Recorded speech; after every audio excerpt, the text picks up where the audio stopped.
नमस्कार, आप देख रहे लोक दर्पण न्यूज। मैं हूं आपके साथ काजल। केरल के आईटी इंजीनियर आनंदू ने आरएसएस के ऊपर आरोप लगाया है। आरोप ये लगाया है, आनंदू 25 वर्ष का युवा है, उसने आरएसएस के ऊपर आरोप लगाया है कि 4 साल से आरएसएस के संगठन वाले उसके साथ यौन शोषण कर रहे। इस घटना को लेकर हमारे साथ बातचीत करने के लिए जुड़े हैं डॉक्टर दुआजी, जो एक मानवाधिकार के नेता है, देश के हर एक मुद्दे पे अपनी बात को रखते हैं। ये घटना देश को चर्चा का विषय बना हुआ है। देश के युवा गुस्से में है, धरना प्रोटेस्ट कर रहे हैं। इस घटना को आप किस तरह देखते हैं? जर्नलिस्ट महोदया, जो बार बार आप लोग आरएसएस की बात करते हैं, आरएसएस क्या है? एक मवाली, एक गद्दे, एक मानसिकता कमजोर, अराजकता फैलाने वाले, समाज में नफरत फैलाने वाले, समाज को तोड़ने वाली एक संगठन हमारे भारत के अंदर एक नहीं 45 लाख से ज्यादा है। आज हमारे आदरणीय माननीय सम्माननीय मोदी जी 20,000 से ज्यादा संस्था एनजीओ को निरस्त कर दिया, उनके एफसीआर निरस्त कर दिया, कहा कि ये लोग काम नहीं करते। आज इलेक्शन कमीशन बहुत सारे पार्टियां जो काम नहीं करें उनको निरस्त किया जा रहा, बंद किया जा रहा। लेकिन जो आरएसएस आज तक भारत सरकार से रजिस्टर नहीं हुआ, उसको लाल किला से कहा जाता है ये बहुत बड़ा एनजीओ है। तो एनजीओ है तो भारत को बताए कि कहाँ रजिस्टर्ड है, कहाँ हिसाब दिया, कहाँ से पैसा लाए, कहाँ ये करोड़ों अरबों रुपए का धंधा पानी करते हैं, कोई हिसाब नहीं है। और ये मनमर्जी करके हमें और आपको गुमराह करते हैं। तो ये सारी चीजें हमें देखने की आज जरूरत है। आज आरएसएस अपने चरित्र का जो हनन किया, आज जो उजागर हुआ है कि नंदू, जिससे 4 साल की उम्र से लेके 23 साल तक लगातार उसके साथ दुर्व्यवहार होता है, वो बोल नहीं पाता, उसको इतना दबाया जा रखा है, इतना बांध के रखा जाता है, इतना मुंह खामोश रखा जाता है कि वो बोल नहीं पाता। लेकिन जब किसी भी अत्याचार सबसे ऊपर पानी जाता है तो लोग आवाज देते हैं, लोग कह रहे हैं कि भाई पहले क्यों नहीं बोला। जैसे हमारे गवर्नर जम्मू कश्मीर का, उन्होंने बोला, उनको मरवा दिया गया, खत्म हो गए, बर्बाद हो गए, उनको कोई पूछा नहीं। ऐसे ही बहुत सारे कांड ऐसे हुए। ऐसे कर्नाटक के अंदर बीजेपी के ने 1000 औरतों के साथ बेविचार किया, विदेश भाग गया। क्या युवा सुरक्षित नहीं है? युवा भी जो है बेचारा क्या करे, वो अपनी कैरियर बनाने के लिए माँ बाप बड़ी मेहनत से मजदूरी करके पैसा जुटा करके उसकी कैरियर बनाना चाहता है, पढ़ाना चाहता है, आईएएस आईपीएस बनाना चाहता है, बहुत कुछ बनाना। लेकिन ये जो लीडर्स हैं, ये जो समान व्यवस्था चलाने वाले लोग हैं, ये जो करता धरता है, ये जो कहते मेरा भारत है, ये जो कहते मेरा मर्जी चलेगा, ये सारे लोग चरित्रहीन हो गए, ये चरित्रवान नहीं रहे। अब ये जो आरएसएस जो है बेविचारी संगठन हो गया है, जो इनके जो है 114 साधु सन्यासी, इनके बहुत सारे जो स्वयंसेवी संगठन, ये सब बेविचारी हैं। लूट खसोड़ मारा पीटी 256 संगठन इसके अंदर बना हुआ है। एक कहता है बजरंग दल हूँ, एक कहता है मैं सेना हूँ, एक कहता है ये हूँ, एक कहता है तोड़ फोड़। तो इस तरह का जो बढ़ाओ, ये चढ़ाओ, ये इनको सह कौन दे रहा है? ये व्यवस्था दे रहा है, ये सरकार दे रही है। क्या आरएसएस वाले देश में गंदगी फैला रहे हैं क्या? देखिए, आरएसएस गंदगी फैला रहा है तभी तो आवाज उठ रही है, तभी तो लोग विरोध कर रहे हैं। ऐसे ही जब साधु विरोध गलत करता है तो विरोध होता है, मुल्ला गलत करता है विरोध होता है, समाज के अंदर जहाँ कमियां होती है विरोध होता है। तो विरोध हो रहा है तो कहीं ना कहीं तो बात है। आज वो इंजीनियर जो पढ़ा लिखा बच्चा है, उसके साथ ये व्यवहार हो रहा है और कई लोगों के साथ व्यवहार हो रहा है। तो बच्चे सुरक्षित नहीं है, बच्चियां सुरक्षित नहीं है, बच्चियां की आए दिन जो है गायब हो जाती है, बच्चों के साथ बेविचार हो रहा है और कोई बोलने वाला नहीं है, कोई सुनने वाला नहीं है, कानून नाम का कोई चीज नहीं है, कोई दंड नाम का चीज नहीं है। लेकिन जो लोग सीधे साधे हैं, भोले भाले हैं, जो लोग डरे होते हैं, जो लड़कियां और लड़के जो अपनी बातों को जुबान नहीं खोलते, यही मेडिकल कॉलेज में, यही इंजीनियरिंग कॉलेज में रैगिंग होता है, तो वहां पे भी बहुत सारे बेविचार होते हैं, लेकिन कोई बोलता नहीं है और ये सब धंधा पानी चलता रहता है। तो इससे हमारा समाज धूमिल हुआ है, इससे हमारा समाज संसार हुआ है। और ऐसी सूरत में चाहिए सरकार को कि आरएसएस जैसे संगठन पे बैन लगा दिया जाए, बंद कर दिया जाए। जो हमारे अटल बिहारी वाजपेयी ने कहा, जो हमारे सरदार पटेल ने कहा, जो हमारे नेहरू ने कहा, आज उसको पनपने दिया।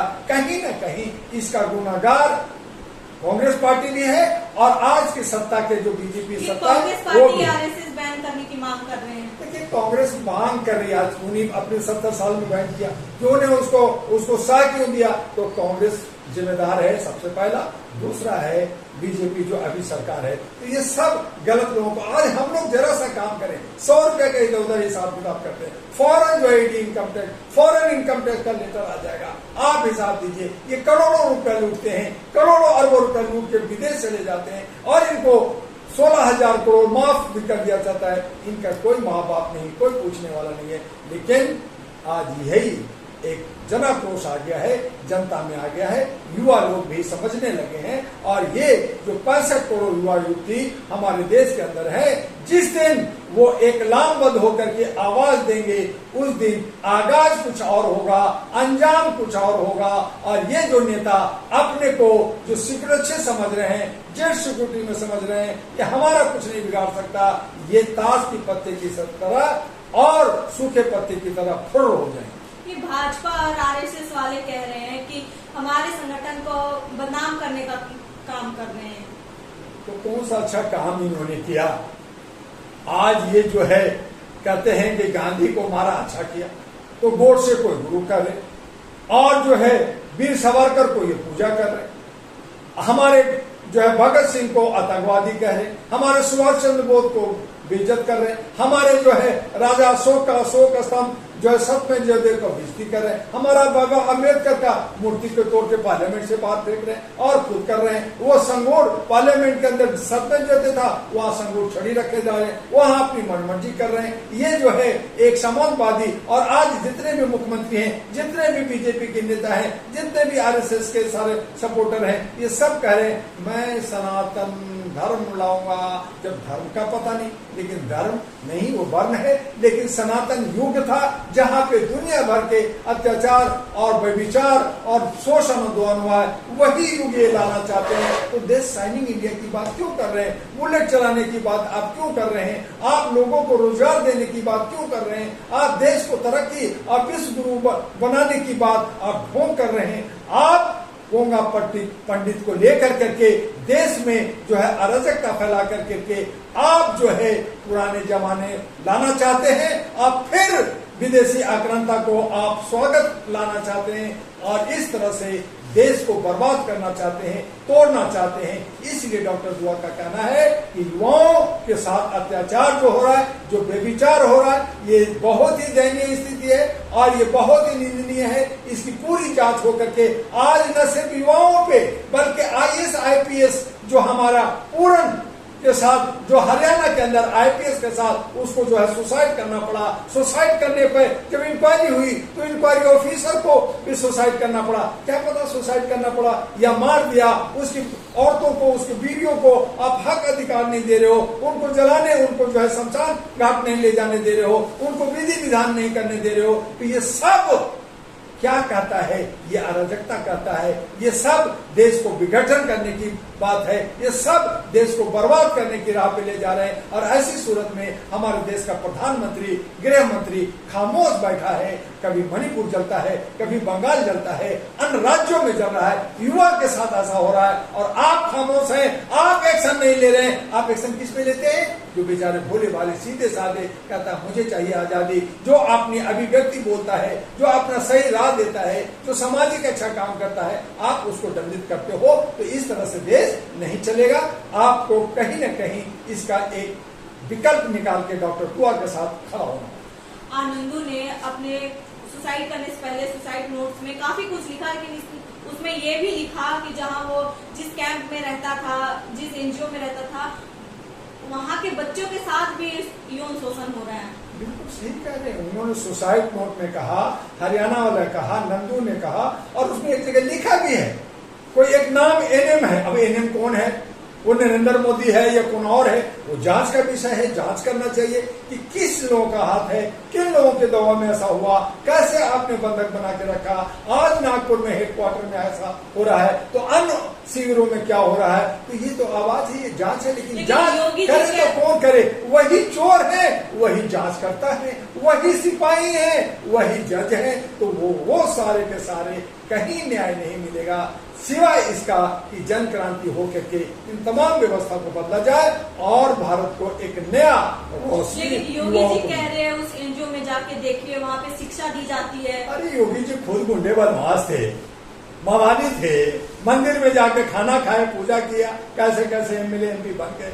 आज जो है सत्ता मिल गया, वही जो है आजमगढ़ में वहां जो है रोए, पार्लियामेंट में रोए, और आज जो है कहते हैं नहीं कुछ हो रहा है। अरे अपने जमाने में आपने कर लिया है, अब दूसरे जमाने में हो रहा है, तो आपने नफरत पहुंचा करके आप एक समुदाय को पे आप जो है पीला मशीन चला रहे हो, बुलडोजर चला रहे हो, बाकी को छोड़ रहे हो। ये जो नफरत, ये जो एक दूसरे में भेदभाव, आज ये सिस्टम होना चाहिए हमारे संविधान का। आज हमारा सिस्टम होना चाहिए इलेक्शन कमीशन में पॉलिटिकल अमेंडमेंट एक्ट का। आज ये सिस्टम होना चाहिए कि जो लोग व्यवस्था में, जो लोग हमारे जो है संवैधानिक पद पे बैठे हैं, वो पार्टी की बात नहीं करेंगे, वो जात पात की बात नहीं करेंगे, वो सिर्फ अपने कर्तव्यों का निर्वहन करेंगे। लेकिन ये सब प्रचार प्रसार में लगे हैं। आज बिहार में विधानसभा का चुनाव है, सारा बीजेपी का सभी राज्यों के चीफ मिनिस्टर वहां जाकर के सरकारी कक्षा से वहां प्रचार चल रहा है, धरना प्रदर्शन आंदोलन चल रहा है, रैलियां चल रहा है। ये क्या हो रहा है? ये सब जनता का पैसा लूटा जा रहा है, जनता का पैसा बर्बाद हो रहा है। ये सारी व्यवस्था गलत है, और जिसकी वजह से यही लोग थाली के चट्टे बट्टे यही आज हारते हैं, कल जीतते हैं, आज वो बनते दलबंधु होते, और नए चेहरे हमारे बीच में नहीं आता जो देश का विकास और उन्नति की तरफ युवा ले जाए। लेकिन इसके लिए व्यवस्था बदलना होगा, और व्यवस्था जनता ही बदल सकती है। शुक्रिया। ये थे डॉक्टर दुआ जी जो अपनी बात को रखे। आप भी अपनी प्रतिक्रिया कमेंट बॉक्स में रखें। वीडियो अच्छी लगी तो कमेंट, शेयर, सब्सक्राइब करें। धन्यवाद।